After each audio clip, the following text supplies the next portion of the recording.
Before my rebirth, a sudden genetic mutation gave my blood the power to kill any virus. They called me a god, humanity's last hope.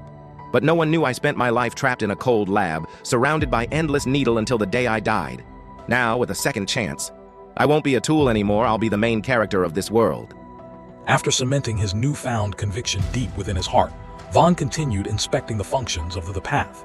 He noticed there was a new function labeled View Affection, which he remembered obtaining from the beginner's package. He decided to inquire about how it's used later, but for not focused on his inventory, as suggested by Sis. Vaughn stated within his mind, display inventory. Within his view, he could see a grid that, after counting, contained 27 empty spaces. To the left of the grid was a very rudimentary image of a human body with a total of 13 empty spaces.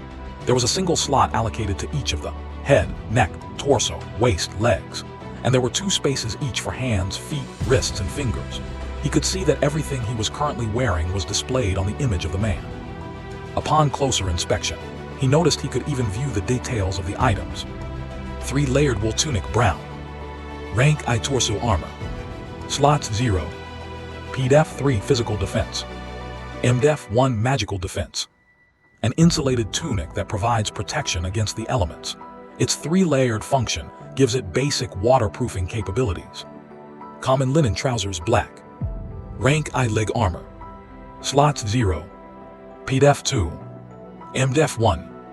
A pair of trousers commonly worn by humans within the continent of Eden. AN. No pockets. Tempered leather belt, brown. Rank H, waist armor. Slots 2. Decanter of replenishment. PDEF 1. MDEF 0. A belt made from the hide of a minotaur. Possess a moderate durability and can hold 2 attached items. Decanter of replenishment. Rank B, auxiliary waist attachment. Special status, indestructible. A decanter made from a mysterious entity at the bottom of the ocean, blessed by the goddess Amphitrite to replenish up to 1 liter of water per hour. Common sheepskin sandal, X2. Rank I.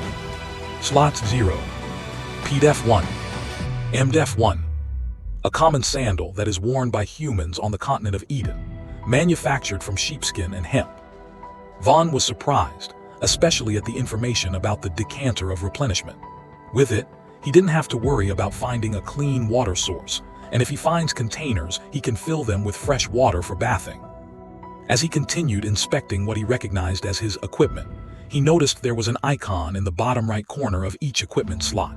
It looked like 2 arrows which were following each other to draw a circle. When he thought about pressing it, "What on earth?" Vaughn exclaimed, noticing the tunic he was previously wearing was now gone, leaving him bare-chested in the clearing. He noticed that the slot was now empty, with the faded image of the tunic behind it. When he thought of pressing it again, the tunic immediately reappeared. "So I can freely wear and remove the items I've placed into the equipment slots." "That's correct, Vaughn. I'm impressed you were able to find out on your own so quickly. You should also take note of the equipment slots for each of your hands."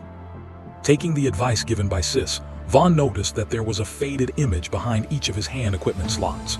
In the right slot, there was a dagger, while the left slot held a small hatchet. Toggling each, both the dagger and hatchet appeared in his hands. He inspected them. Common steel dagger. Rank H. Slots 0.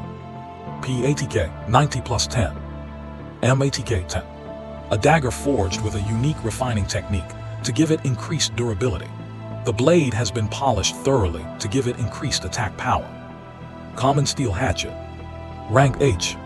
Slots 0. PATK 110 plus 10. MATK 0. A hatchet forged with a unique refining technique to give it increased durability.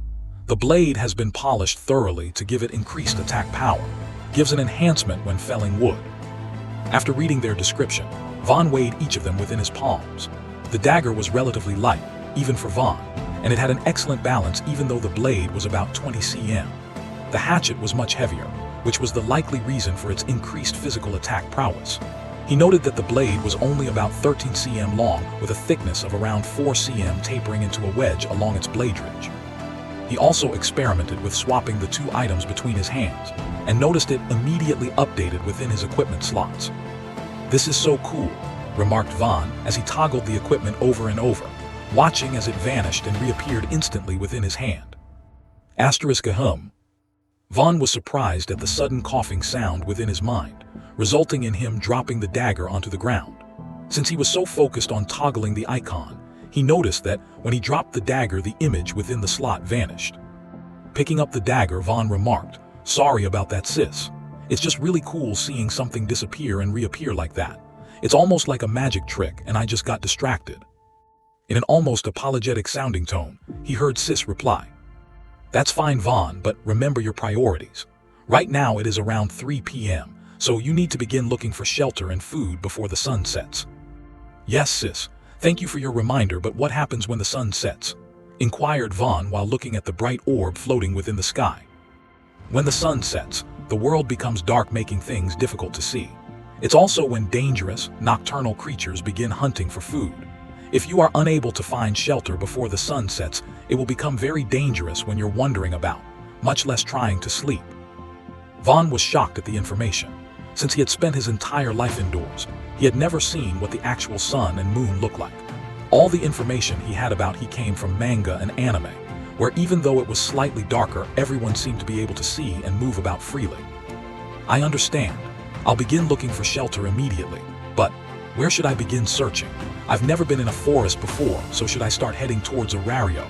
Maybe I can find some of the characters from the story, or even join a familia and start my journey." As his excitement began to build, he was once again alarmed by what Sis said next. "That will be impossible at present, Vaughn. Even though 30 km isn't that far, you wouldn't be able to make it there before the sun sets. There is also the fact that entering the city requires money, so without items to trade or barter you would be unable to gain entrance to the city. But the most important factor is that many of the characters from the story may not even be in Arario at the moment." "What do you mean, sis? Why wouldn't they be there?" Asterisk, it is due to the fact you entered this world without designating a point and time of entry. To compensate for this, the path determined it would be most optimal for you to arrive here in the outskirts of the western forests. As for the reason characters may not yet be in Arario, that is because you are presently 3 years from the start of events in the story.